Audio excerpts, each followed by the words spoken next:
Tre Raadio sellel nädalal tähistab vabariigi aastapäeva ja seoses sellega on meil siis suured rikkalikud kingikotid igal päeval töölt koju saates välja loosida.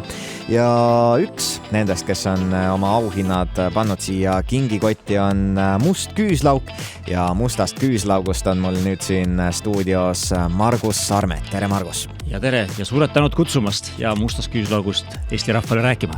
Ja Must Küüslauk minu jaoks täiesti üllatus, et selline asi üldse olemas on ja kui sa nüüd siia tulid nende mustade asjadega, siis oli kohe suur huvi, et kuidas see lõhnab, kuidas see maitseb. Seletame siis lahti, mis asi on see Must Küüslauk ja kuidas seda siis tehakse? Jaa, Must Küüslauk on üks imeliselt hea asi ja ega enne sellest aimu ei saa, kui seda maitsnud ei ole. Aga natukene teooriat enne ja siis igaüks poodi maitsma. Ehk Must Küüslauk on siis täiesti tavaline küüslauk, see, mis kodus sul maasikate vahel kasvab. Aga seesama tavaline ja eestimaine küüslauk on pandud siis ahju umbes 70 kraadi juurde 3 nädalaks. 21 päeva küüslauk on ahjus, küpseb, muutub küpsemise käigus toimub seal terve rida keemilisi protsesse. Muu hulgas ka me kaotame umbes pool küüslaugu massist ehk veeauruga lendab see koorstnasse meil, haarates kaasa väävli ja teatavasti väävel on see, mis siis küüslaugule selle vänge lõhna ja kõhtu kõrretava maitse annab. Kui me sellest väävlist lahti saame, siis juhtub midagi imelist ehk et küüslauk muutub magusaks. Tegelikult ei muutu magusaks, tegelikult küüslaugu loomulik naturaalne magusus saab esile ja need loomulikud naturaalsed suhkrud karamelliseeruvad ja esile tuleb siuke magus, mõnus, umami maitse. See ongi musta küüslaugu iseloomulik. Sai siin ka üks nendest kotikestest avatud ja lõhn oli küll alguses selline küüslaugu moodi, aga kui sai see must küüslauk võetud, siis maitse enam nii palju küüslauku ei meenutanud, oli pigem selline hästi magus. Kas musta küüslauku, kas seda saab ise ka kodus teha? No põhimõtteliselt saab kõiki asju ise kodus teha. Samamoodi saab ka musta küüslauku kodus teha, kui te tahate oma praeahju panna 3 nädalaks kinni ja te tahate, et kogu see küüslaugust tulenev väävel teie toas ringi hõljuks ja vampiire peletaks. Siis te saate, võtate tavalise küüslaugu, panete mingi kaanega anumasse ja küpsetate teda 3 nädalat ja kui teil hästi läheb, siis saate musta küüslaugu valmis. Kui te YouTube'i lööda sisse, et how do you make black garlic at home, siis seal soovitatakse võtta riisikeetja, mis Eestis ei ole küll kuigi populaarne, ja panna see riisikeetja 3 nädalaks kuuri alla või rõdule, et siis haisi tuleb uppa. Aga ma olen üsna kindel, et ma väga väärtustan koduseid kulinaarseid katsetusi, aga siiski ilmselt oleks teil poes odavam osta seda. Ja palju lihtsam ka. Absoluutselt. Arvestades, et pakendid on ka sellised täiesti kenad pakendid on nendel, et kas see on siis tavalisest küüslaugust tehtud? Jaa, musta küüslauku tehakse täiesti tavalisest küüslaugust, sellest kõige harjumuspärasemast küüslaugust, mida te poes seal juurviljaletis saate. Ehk et tegemist ei ole erilise sordiga. Ma olen küll paar korda klientidelt pahandada saanud, kes on ostnud selle paki ja proovinud seda kodus kasvatada ja siis on pahane olnud, et miks ei lähe idanema.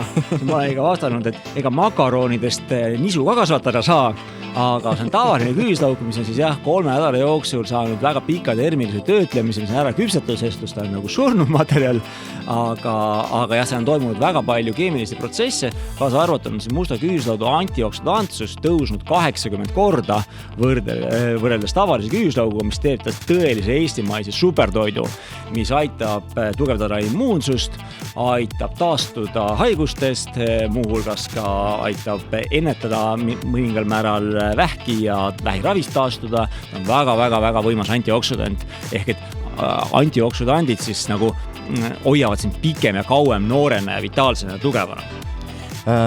Kas on veel mingisuguseid selliseid ravivõimeid sellel, mis siin praeguses loetelus jäid mainimata? Küüslauk on ju tuntud igatipidi sellise rahvameditsiini populaarse asjana, et Jaa, kui te lööte suvalise sellise loodusravi käsiraamatu lahti küüslaugu alt, siis te saate sealt lehekülgede viisi neid omadusi ja suurem osa nendest omadustest on ka mustal küüslaugul säilinud.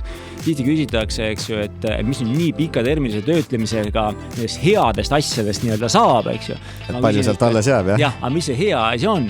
Et kui me, kõige lihtsam, mida inimesed teavad, on vitamiinid, siis vitamiinidest me kaotame enamus vitamiinigruppidest umbes poole, aga tegelikult vitamiine näiteks toorest kapsast või hapukapsast süües saab väga kiiresti oma päevase normi kätte, see ei ole teema.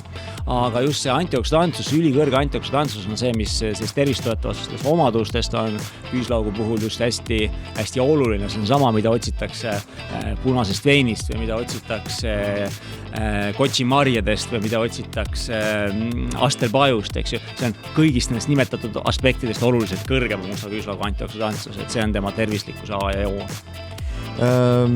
Missugused viisid on musta küüslaugu kasutamiseks? Need tuleb siis erinevates pakendites. Üks asi on selline snäkk, siis on kapslid ja siis on veel seal puru ja pasta olid, jah? Jaa, ehk et musta küüslaugu me turustame erinevatel meetoditel. Kõige lihtsam on siis terve see küüslaugu mugul koos koortega on pandud ahju ja küpsetatud mustaks küüslauguks. Ta näebki välja nagu küüslaugu mugul ikka, et kui hakkad näppude vahel koorima, siis tuleb välja, et on selline ilus ja must ja hästi lõhnav ja hästi maitsev. Et see on võib-olla selline kodus kasutamine, on samamoodi nagu inimestele meeldib vahel sihvkasid koorida või siis kividega oliive süüa, et väike lisategevus ka. Aga kui ikkagi tuleb perele toitu valmistada või siis seda enam kuskil horekas või siis suurköögis teha, siis me soovitame juba kooritud must küüslauk, mis on siis täiesti puhastatud, juba pakki pandud, raputab pakist välja ja võid kohe kas suhu pista või siis toidu sisse panna, et hästi kiire, hästi mugav ja ei tekita prahti. Samamoodi näiteks kontorisse läksiks või siis kuskil niimoodi, kus siis ei ole väga võimalik pudistada ja prahti ajada. Ja veel rohkem suurköökide poole nihkudes siis on meil tehtud ka mustast küüslaugust pasta, mis on siis homogeniseeritud must küüslaug. Jälle ülilihtne kodus kasutada, näiteks kõige lihtsam retsept, et võtate ühe selle 60-grammise pasta purgikese, ostate poest kilo ehk siis 6 pakki näiteks Saaremaa soolavõid, segate ära ja saate natuke üle kilo ideaalselt, perfektselt head musta küüslaugu võid.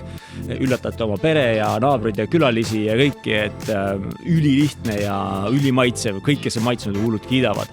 Ja siis on meil olemas ka musta küüslaugu pulber, see on siis täiesti kuival kujul, ta on mõeldud siis nendesse kohtadesse, kuhu vett lisada ei saa, näiteks kui tehakse juustule ei saa vett juurde panna, peab olema kuivaines, mida juurde pannakse, musta küüslaugu pulber väga hea, või mee sisse segada, sellist huvitavat maitsemett teha, või maitse soola teha, või muid asju, kui vett viia ei saa, siis sama musta küüslaugu mass põhimõtteliselt on ära kuivatatud, ära jahvatatud ja on selline musta küüslaugu pulber.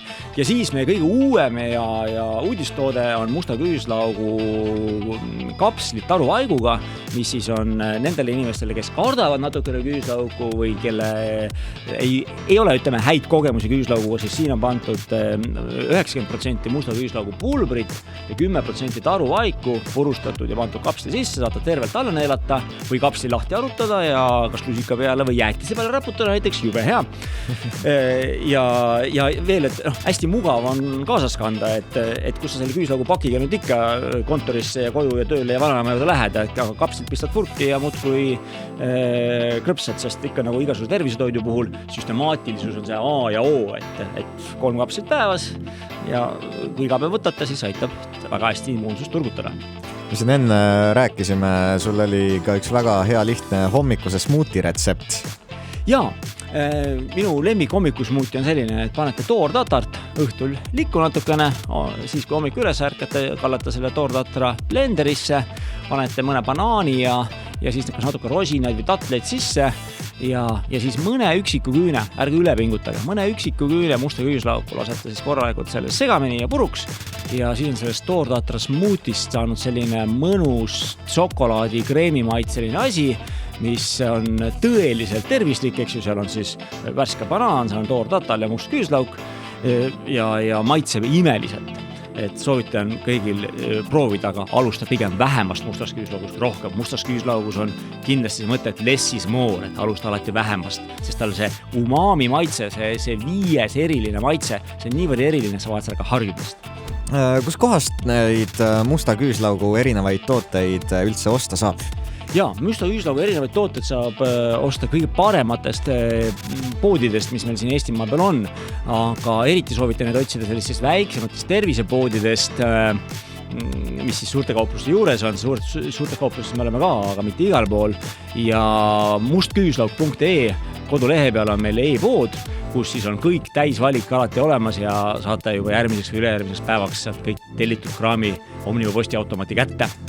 Nii et kes tahab küüslauguga enda toitu magusamaks ja tervislikumaks muuta, siis on väga hea variant. Aitäh teile! Suur aitäh tulemast, Margus Sarmet mustast küüslaugust!